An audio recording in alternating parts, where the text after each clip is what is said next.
Yo te digo que yo tengo una unción, un poder que te hace más grande que tú, y tú nunca avanzas en la vida espiritual, tú nunca creces, tú nunca recibes una palabra que te direccione en el plan perfecto de Dios para tu vida. Algo está mal si yo te digo que lo único que tú necesitas es sentirte que eres un campeón próspero en el mundo material y tu vida no se ordena, tu vida no se alinea a la voluntad de Dios. Algo está mal, sal huyendo, porque Dios no está allí. Pero si yo te digo que si tú haces lo que Dios dice te irá bien, entonces adora a Dios con todo lo que tienes y recibe la palabra.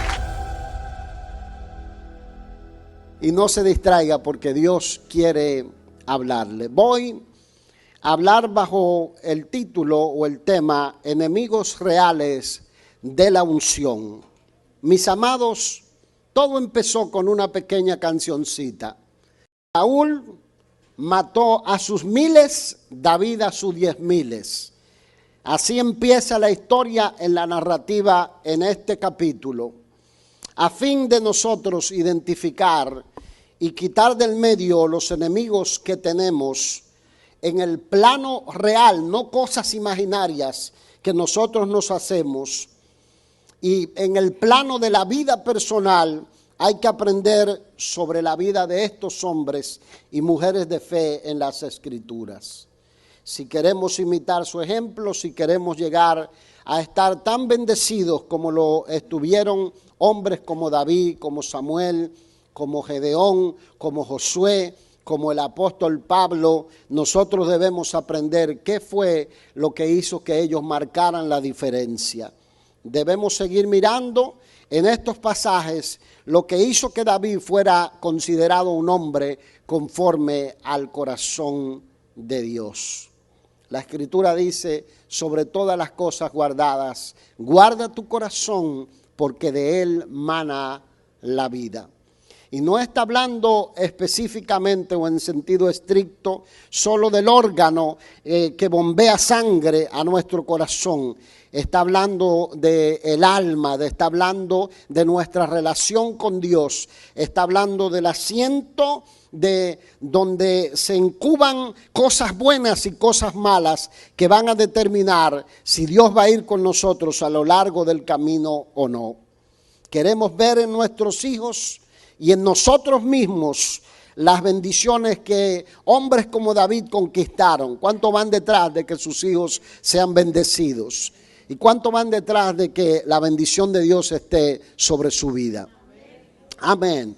Aleluya. Queremos que después que nosotros pasemos o nos vayamos o hayamos cumplido nuestra meta, nuestras generaciones puedan ver las bendiciones de Dios desatarse sobre ellas.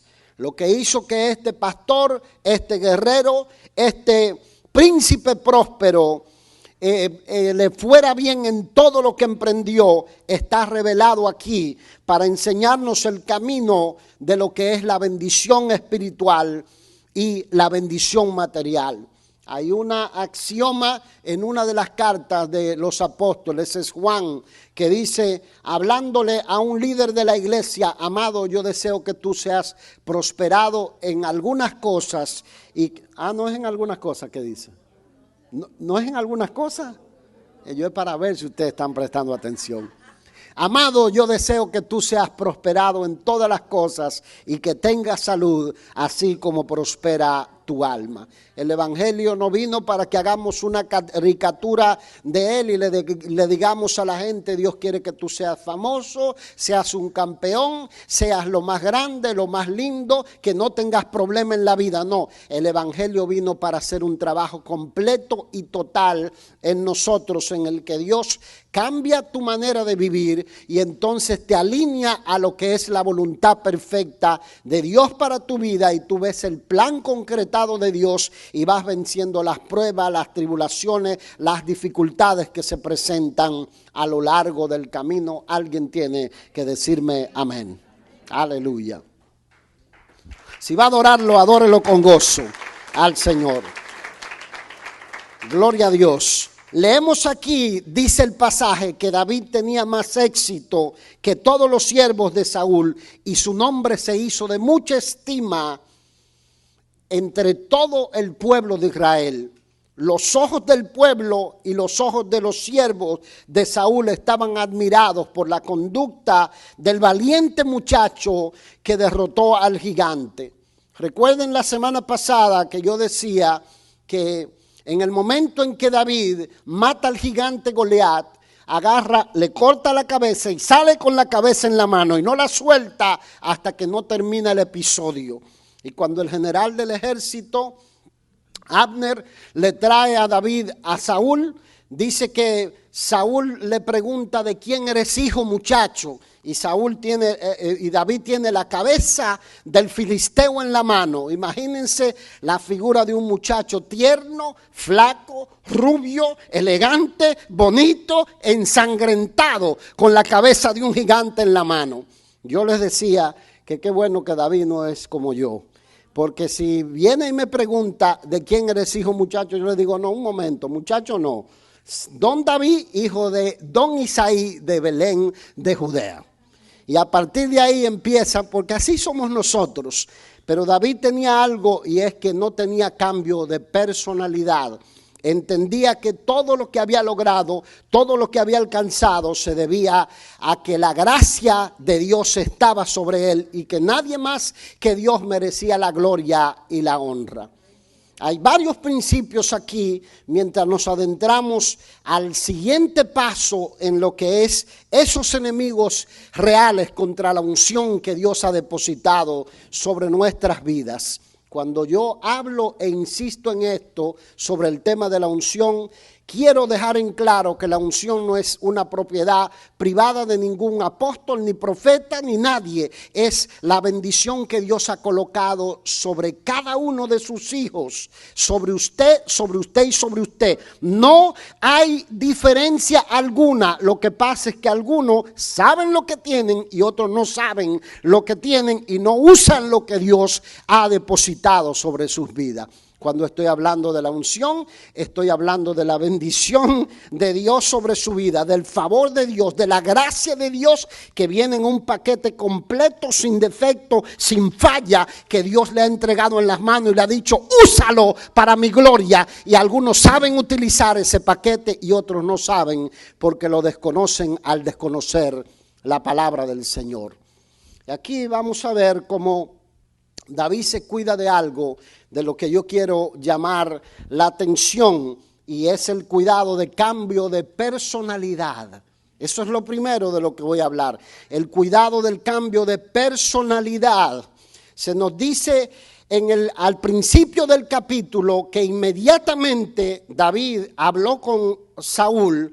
Jonatán como que estaba en la esquina mirándolo, siendo el heredero del trono de la nación, y se quedó observando a David y dice que lo miró la actitud de ese muchacho, miró no solamente el que había matado al gigante Goliat, porque pudo haber sido que Dios quiso usarlo a él, pero había algo en ese muchacho que era diferente a los demás. Y dice que el alma de Jonatán quedó ligada al alma de David, y la de David quedó ligada al alma de Jonatán, de tal manera que Jonatán estuvo admirado, que estuvo dispuesto a darle la espada, a darle su arco y a darle inclusive el lanza, o lo que creo que es lo que se traduce ahí como talabarte, a darle sus ropas de lujo y algunas de sus otras ropas, y lo llegó a amar, dice el texto, como a sí mismo.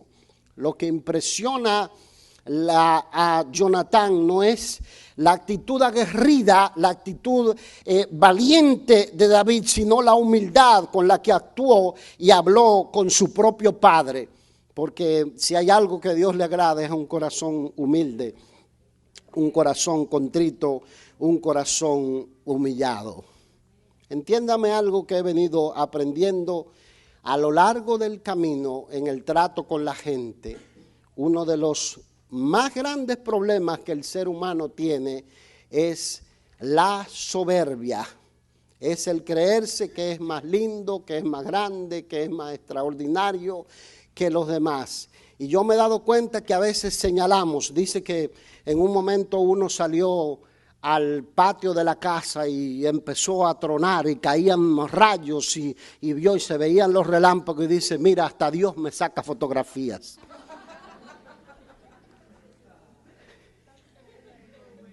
Y a veces nosotros atribuimos a ciertos grupos, pero yo me he dado cuenta que es un problema que existe en todas las culturas, en todos los países, en todas las personas.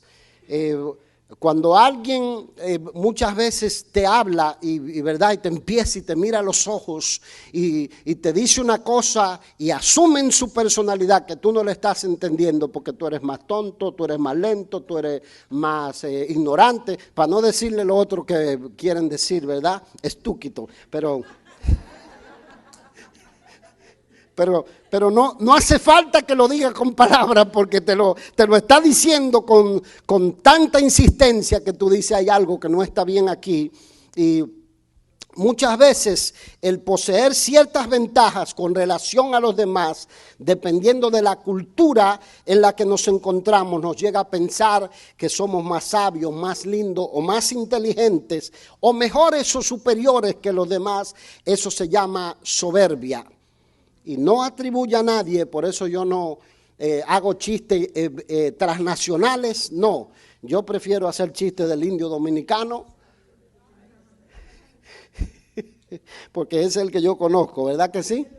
Gócense, compatriotas míos, y sonríase que el Señor le ama. Porque yo le digo, si usted va a hablar mal de alguien, hable mal de su país, no del otro. Sí. Otras veces no tenemos ni siquiera ventaja con relación a los demás. A veces el espejo nos miente y nos hace creer lo que no somos.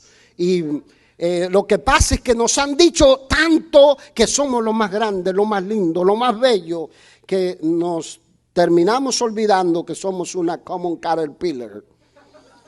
Y una larva más entre las larvas que hay sobre la faz de la tierra. Hay una película que es una película de hormigas, donde presentan las hormigas en el centro de la ciudad de Nueva York. Y verdad, en el centro imagínense la inmensidad, lo que hemos estado en la ciudad de Nueva York, hemos estado meses allá y no la conocemos entera. Y en medio de toda la grandeza de esa ciudad está el hormiguero. Y en ese pequeño hormiguero, ahí se pelean por quién es el más grande, quién es el más inteligente, quién es el que va a ser el cabeza, quién es el líder, mientras que hay todo un mundo alrededor de ellos, ¿verdad? Desarrollándose y no se dan cuenta que son simplemente pequeñas hormigas. Así nos ve Dios. Así somos con relación al Dios que creó el universo. Cuando entendemos esto, mis amados, entendemos que no somos nada ni nadie sin la gracia de Dios en nuestras vidas. Alguien tiene que recibir la palabra y decir amén. Yo me imagino, y al conocer la historia me doy cuenta que Jonatán era tan guapo o mucho más que David, y un hombre valiente también, porque se lo narra a lo largo de la historia. Siempre digo que la razón por la cual Dios elige a David es porque Dios así lo quiso. A Dios le plujo elegir a David y no elegir a Jonatán por decisiones que toma el padre de Jonatán en su momento dado, y Dios tiene un plan específico sin quitar la atención de que Jonatán tenía las mismas cualidades. Solo un hombre con el corazón alineado a Dios pone a un lado sus ambiciones para seguir a quien Dios ha ungido, a quien Dios ha separado para ser el príncipe. Sin embargo, hay algo aquí que debemos detallar, es la fe y la dependencia en la fidelidad de Dios que David muestra, lo que maravilla a Jonatán y a todos los que lo conocen. Fe y dependencia en la fidelidad de Dios. Usted puede tener todas las ventajas, usted puede tener su papá o su mamá con una buena cuenta de banco, una casa pagada, con carros de lujo. Usted puede tener, ¿verdad?, ciertas ventajas con relación a los demás, porque, qué sé yo, le pusieron un poquito de aquí, otro poquito de allá, pero sin la gracia de Dios usted no va a avanzar más que lo que Dios se ha propuesto que avance. Necesita usted tener fe y dependencia en la fidelidad de Dios. La fe es lo que lo va a llevar adelante en los momentos de tribulaciones, cuando las cosas no estén saliendo. Usted sabe que Dios está en control, y usted sabe que cuando dobla la rodilla y clama, Dios sabe tocar los corazones, Dios sabe abrir las puertas cerradas, Dios sabe obrar lo imposible, Dios sabe meterse donde el bisturí del médico no puede meterse, donde la sabiduría humana no puede meterse. La mano de Dios puede obrar, y la fe es eso que hace que la vida se mantenga estable, segura, confiada ante las dificultades que enfrentamos a lo largo del camino. Por eso yo le digo, cuidado con el cambio de personalidad, porque son muchos los que primero empiezan con humildad y luego se vuelven clasistas y se olvidan de la condición humilde de donde Dios los sacó. Hay gente que, así como Jonatán miraba a David, hay otros que te están mirando y estás pasando la vergüenza de la historia. Si Dios pasara en una pantalla todas las vergüenzas que hemos cometido a lo largo del camino, algunos de nosotros tendríamos que andar con una bolsa negra metida en la cabeza. ¿Verdad que sí? Qué bueno que Dios nos perdonó. Pero mientras, así como los ojos de otros están mirándonos, los ojos de Dios están mirándonos. Porque yo veo mucha gente que llega humilde a esta nación y después se olvidan de donde Dios los sacó. Y son inmisericordias, son ultraderechistas con relación a tener compasión con los demás. Y está muy bien, no quiero lo ultrasurdo, pero tampoco quiero lo ultraderechista. ¿Me está entendiendo? Necesitamos ser compasivos, misericordiosos con los demás. Y porque muchas veces se produce eso, que cambiamos de personalidad.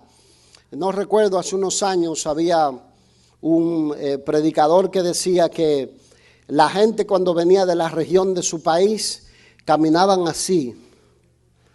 Y cuando le entregaron la green card caminaban así.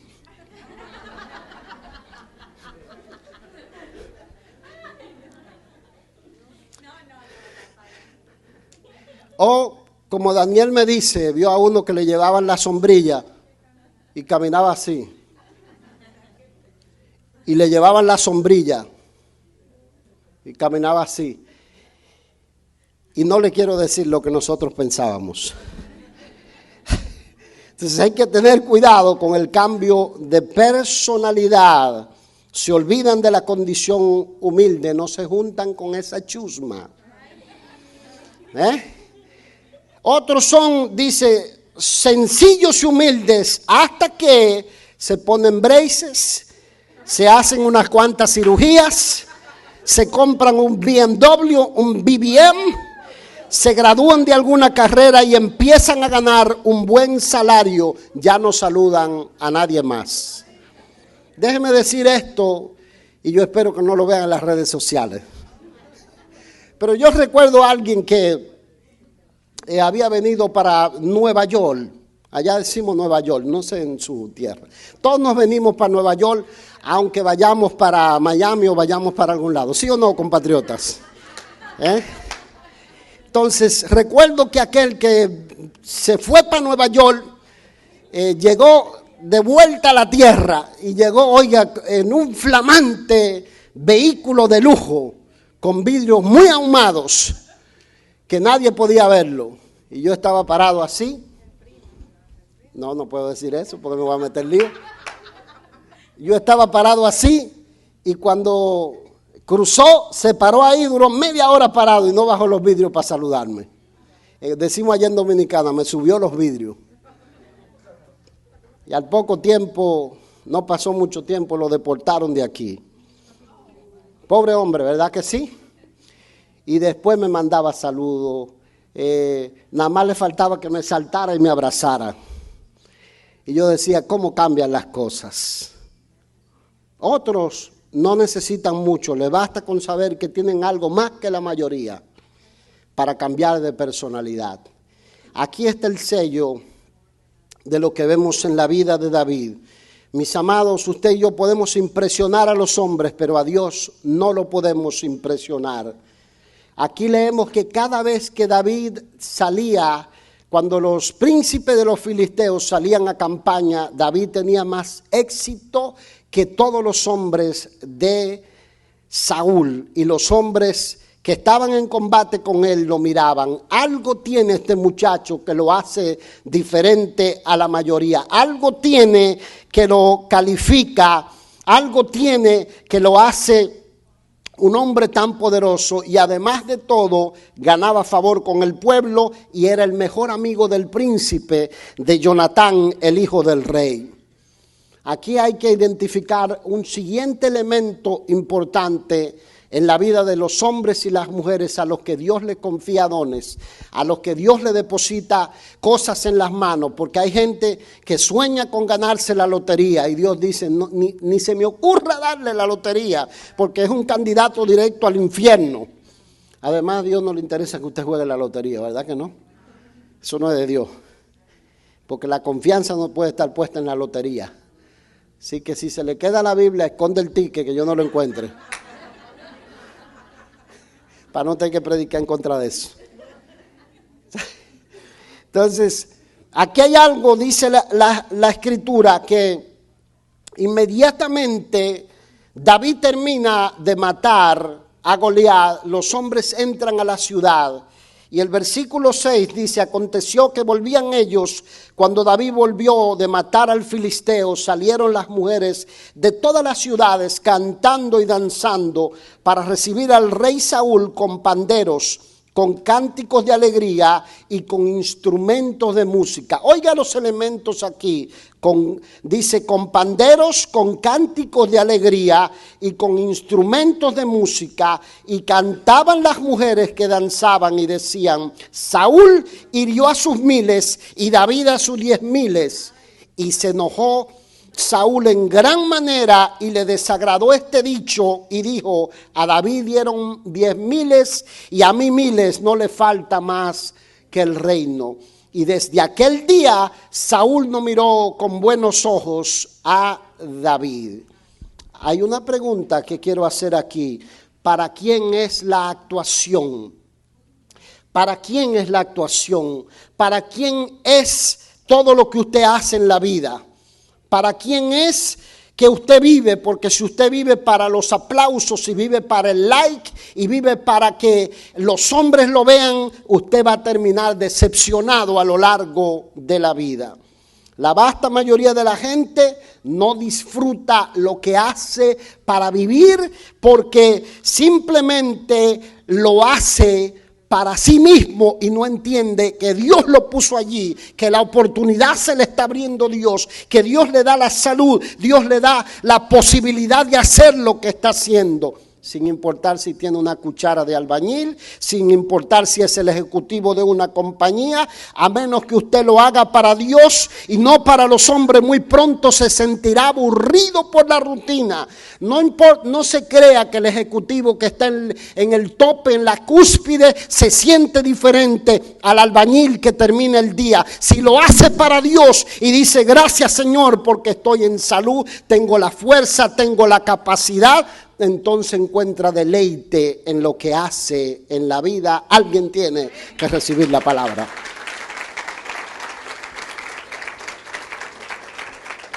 Pero déjeme extender un pensamiento más, porque esto también pasa en el ministerio cristiano. Si Dios no te llamó, pronto sentirás las heridas. Pronto sentirás la fuerza de los golpes de Satanás golpeando tu armadura. Y aún sin estar herido sentirás la fuerza de la batalla más que cualquier otro guerrero. Si lo que haces no lo haces para Dios, te sentirás frustrado a lo largo del camino. Sentirás que no es tan fácil como parecía.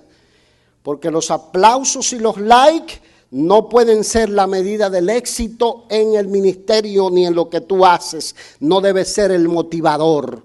que te lleve a hacer lo que tú haces. Tu mirada debe estar puesta en el blanco, en el premio del supremo llamamiento en Cristo Jesús. La Biblia dice esto, preste oído a esto. Dice que Moisés, habiendo sido llamado hijo de la hija del faraón de Egipto, dice que prefirió antes sufrir los vituperios del pueblo de Dios, los sufrimientos, antes que gozar de los deleites temporales del pecado, porque tenía la mirada puesta en el galardón en los cielos. Aún los errores que cometió Moisés a lo largo del camino lo hizo basado en la fe y la confianza que su madre Jocabed le había sembrado mientras lo prohijaba, mientras le hacía de nodriza en el palacio del faraón de Egipto.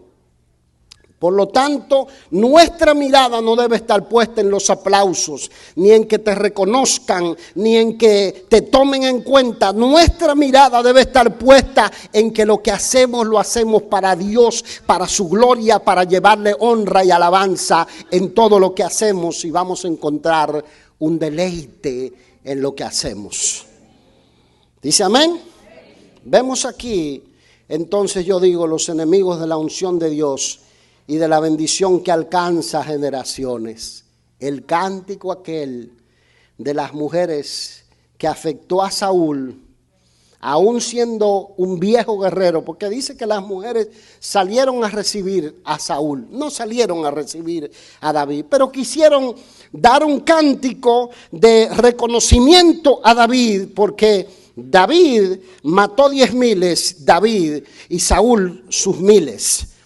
Y el diablo conocía el punto débil que afectaba al rey Saúl, porque el propósito de Satanás es, mientras, oiga lo que se dice aquí, son los filisteos los que salen en campaña, no Israel el que salía en campaña, los filisteos salen en campaña, o sea, el propósito de Satanás es destruir al pueblo de Dios. Por lo tanto, para él es más fácil hacernos matar entre nosotros mismos para que no tengamos que pelear contra él. Ese ha sido el juego del diablo a través de todas las generaciones en la iglesia del Señor. El diablo trata de que entre nosotros haya celos, haya pleito, haya contienda, haya divisiones, haya disensiones, que uno hable mal contra el otro, que uno critique al otro para que el otro se hiera, lo escuche, entonces se vaya. Y como el otro está, que todavía está en pañales, se va. Toque a alguien y dígale, eso es para ti, no te distraigas, Dios quiere hablarte.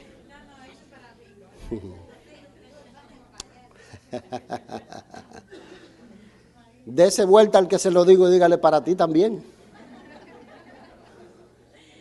Qué bueno que ustedes me tienen paciencia, ¿verdad? Qué bueno que ustedes aman su pastor. ¿Cuánto aman su pastor? Hay unos que no levantaron la mano, no se vistan, que no van. No se vistan. Si no me aman, no se vistan, que no van. Entonces ahí vemos el orgullo herido del rey que lo llevó a sentir envidia y compararse. Dos elementos negativos aquí, envidia y compararse con quien sería luego uno de los hombres más fieles que él haya podido tener a su lado. Cuando alguien tiene la bendición de Dios, tiene la gracia de Dios y todo le va bien, pégueseme a ver si se me pega lo que usted tiene.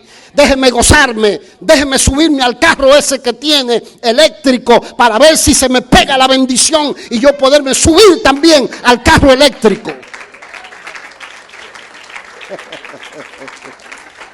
Gloria a Dios.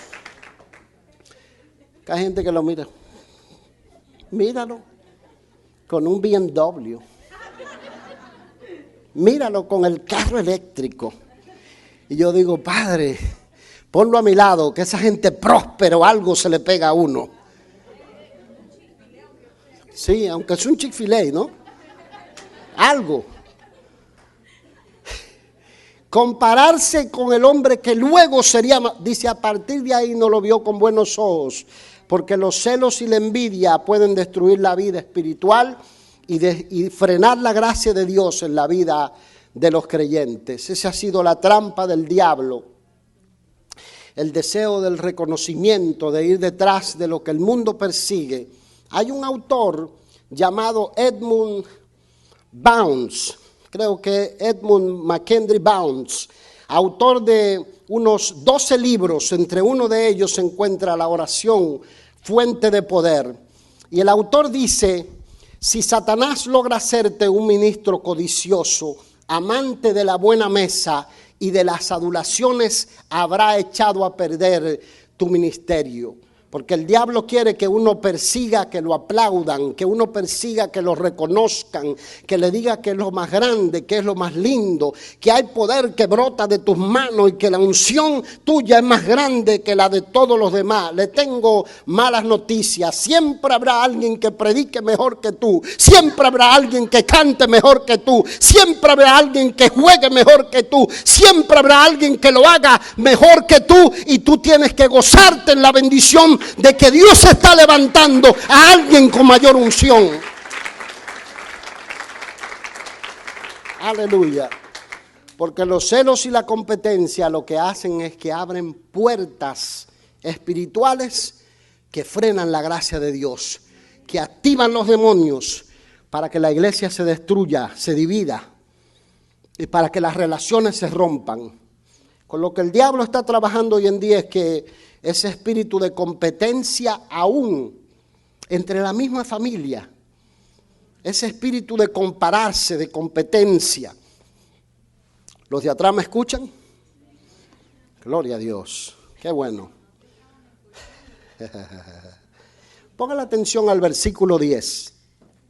Dice: aconteció al otro día, después que Saúl, preste oído a esto, después que Saúl empezó a mirar con malos ojos a David, dice: aconteció al otro día, diga conmigo, al otro día. El diablo no va a esperar para el día siguiente, va a empezar al otro día. Al otro día que un espíritu malo de parte de Dios tomó a Saúl y él desvariaba en medio de la casa. En otras palabras, disparataba, alucinaba, hablaba cosas incoherentes. David tocaba con su mano como los otros días, y tenía Saúl la lanza en la mano, y arrojó Saúl la lanza diciendo: enclavaré a David en la pared.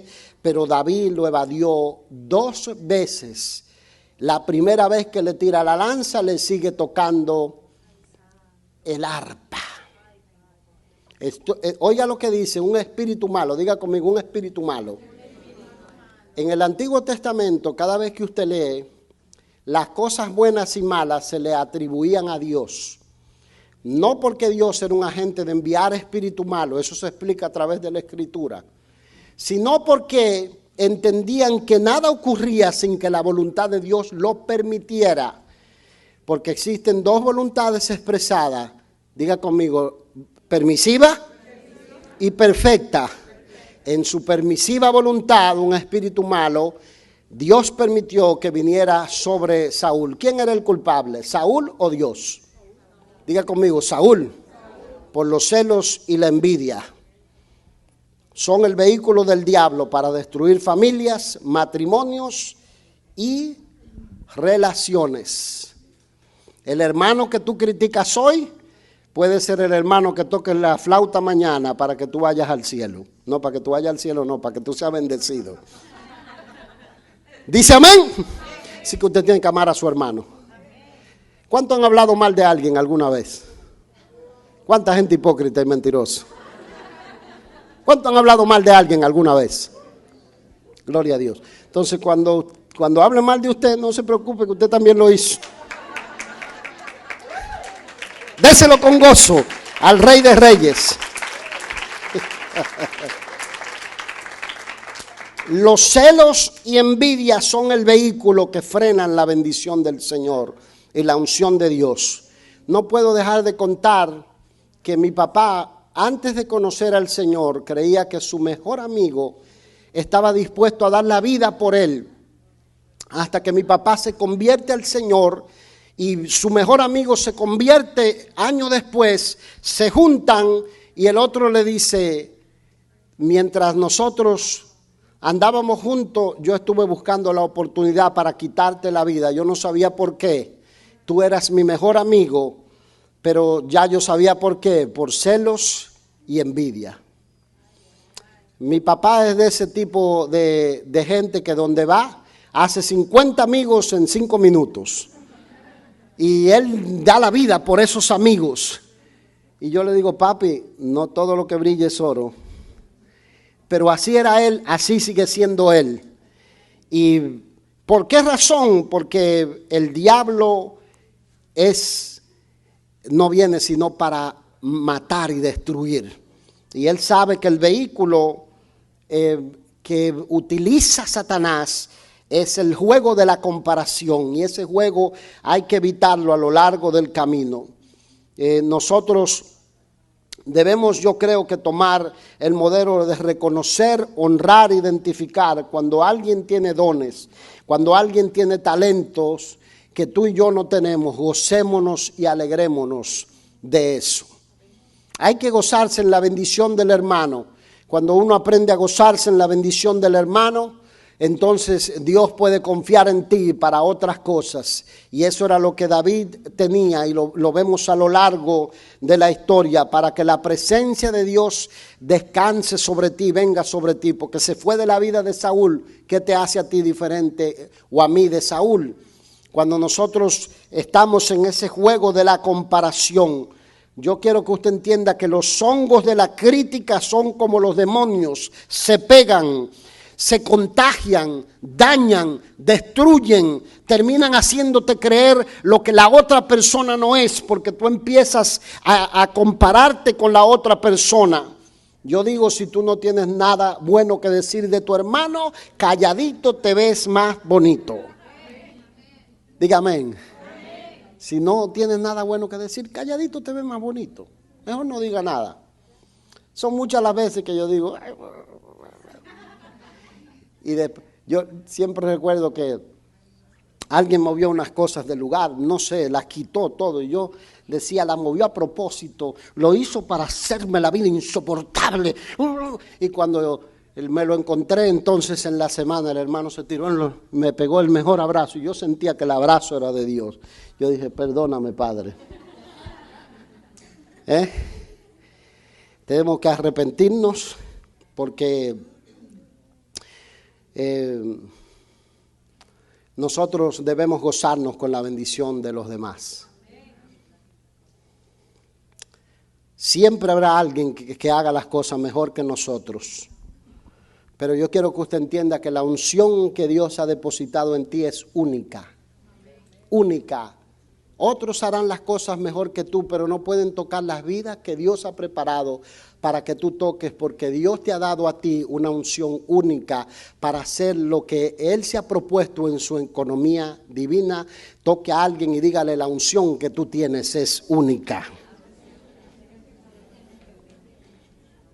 Gloria a Dios. La unción de David era única, la de Jonatán era única, la de David era una unción única. ¿Dice amén?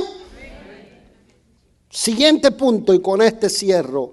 La unción es para bendecir, no para hacerte grande a tus propios ojos. No es para hacerte grande a tus propios ojos. Versículo 12 dice, mas Saúl estaba temeroso de David, por cuanto Jehová estaba con él y se había apartado de Saúl, por lo cual Saúl lo alejó de sí y le hizo jefe de 1000 y salía y entraba delante del pueblo. Y David se conducía prudentemente en todos sus asuntos, y se repite otra vez, y Jehová estaba con él. Viendo Saúl que se portaba tan prudentemente, tenía temor de él, mas todo Israel y Judá amaba a David, porque él salía y entraba delante de ellos. Présteme su oído por unos minutos más. Y aquí se resaltan dos cosas: que David se conducía prudentemente en todos sus asuntos y que Jehová estaba con él. A pesar del miedo sin sentido que tenía Saúl, David no tenía ni la menor ambición de arrebatarle el reino de manera ilegítima. Él sabía que había sido ungido en medio de sus hermanos para ser príncipe sobre el pueblo de Israel, pero estaba esperando en el Señor porque sabía que la unción no era para su propia gloria, sino para el bien común. Diga conmigo, para el bien común. Todo lo que se tiene y Dios te deposita tiene que ser para el bien común. No para hacerte grande a ti, no para hacerme grande a mí, es para el bien común. Ya me terminó la clase la maestra. Aleluya. Se venció el reloj, ¿verdad que sí? Aleluya. Entonces, muy bien, no, son muchachos grandes, ellos se van a portar bien. ¿Dicen amén? Toca a alguien que está a su lado y dígale, no te distraiga, Dios quiere hablarte. O mejor dicho, Dios te está hablando.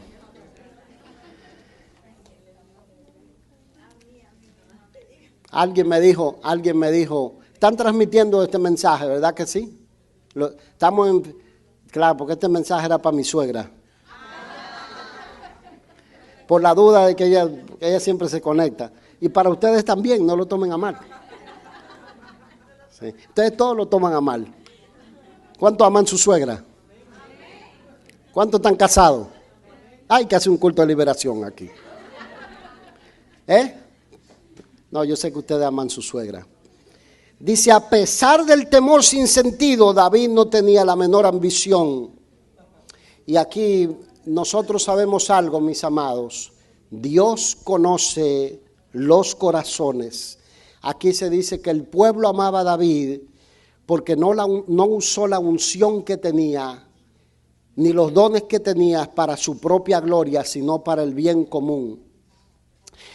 El otro día conversábamos con unos hermanos y mencionaban a un cantante secular o un cantante no cristiano. Este cantante se convierte y de repente empieza a orar por la gente y algunos testificaron que recibieron milagros. Entonces él dedujo que él tenía un poder en las manos y se convirtió, en vez de ser un predicador del evangelio, en un mano santa, o sea, en un curandero moderno.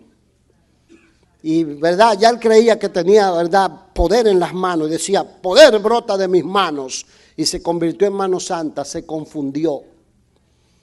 Y muchas veces la gente que viene de trasfondo de ocultismo o viene de trasfondo de prácticas de curanderismo, cuando Dios empieza a manifestar su poder, asumen que ellos tienen el poder, pero usted solamente es un instrumento.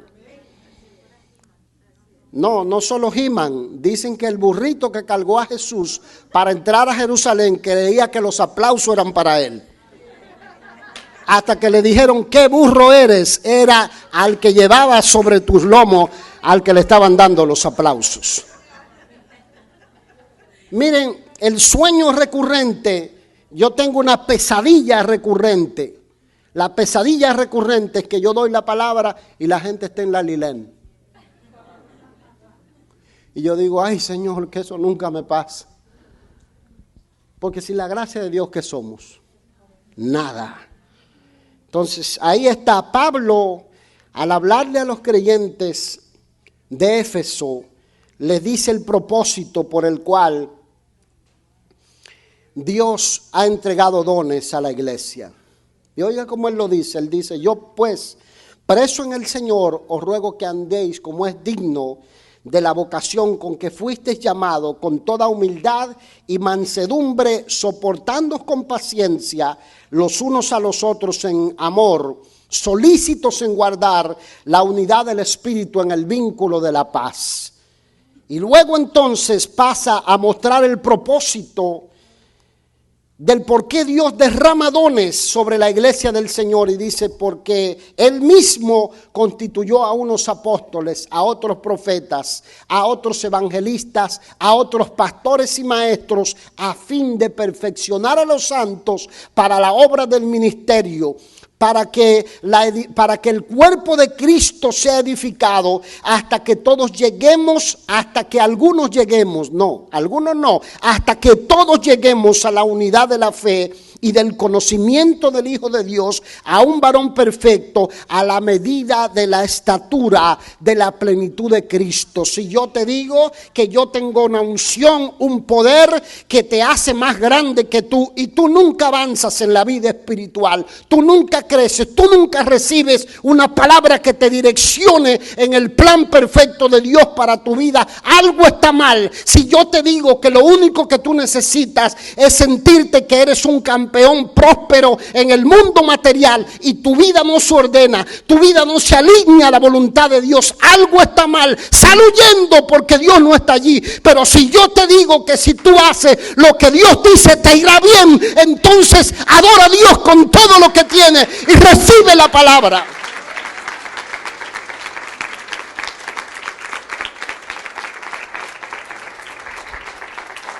Recibe la palabra y haz algo con ella.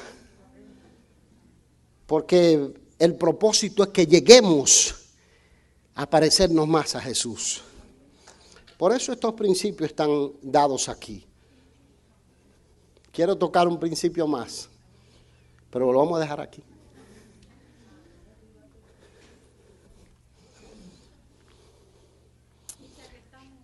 Uno más. No, ya los de atrás no dijeron amén. Así que póngase de pie. Gloria a Jesús. Gracias. Aleluya.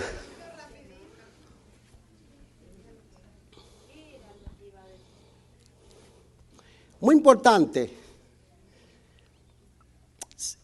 Donde hay una diversidad de personas, siempre van a haber roces. Siempre van a haber cosas que Dios va a ir sacándole a cada uno a lo largo del camino. El error más grande que el creyente comete es no dejar que el hermano que es difícil te moldee hasta que tú aprendas a amarlo.